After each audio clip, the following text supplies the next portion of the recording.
football legend, England captain, now charged with drink driving. What happened to Paul Ince?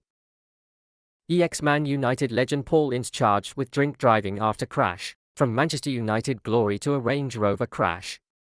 Paul Ince's story takes a dark turn. Broken heart. Do you think legends should be held to higher standards, or are they just human too? Drop your thoughts. White down pointing backhand index, a national icon, a football legend, and now, a man at the centre of a legal storm.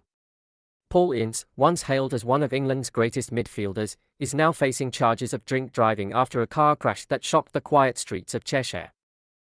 It was around 5 p.m. on Saturday, June 28. Locals in Neston, Cheshire reported a crash on Chester High Road, the kind of sleepy weekend moment that turns into a headline within minutes.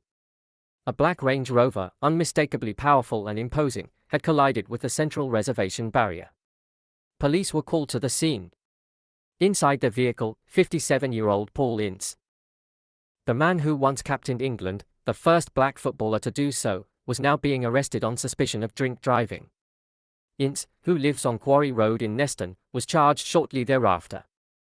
A police statement read, "At around 5 p.m. on Saturday the 28th of June, police were called following reports of a collision on Chester High Road, Neston. The incident involved a black Range Rover which had collided with the central reservation barrier. Officers attended the scene and arrested a 57-year-old man.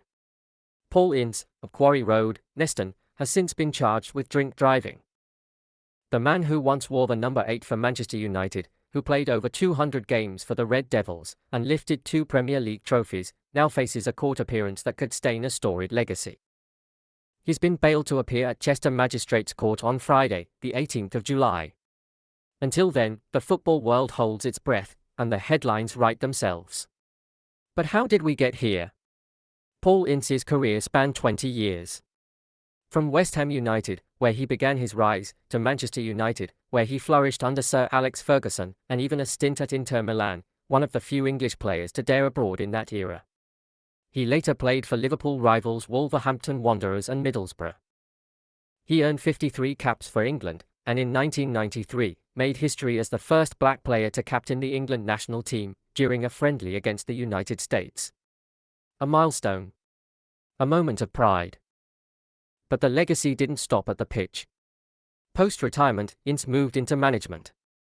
From lower league clubs like Macclesfield Town, where he helped save them from relegation, to MK Dons, Blackburn Rovers, Blackpool, and most recently Reading FC in the 2022-2023 season. He was never far from the football conversation. And now, he's in the headlines, for the wrong reasons. For many fans, this is a bitter pill. How does a footballing hero, a man known for discipline, leadership, and fight, end up in handcuffs on the roadside? The answer may lie in age, circumstance, or deeper, unseen struggles.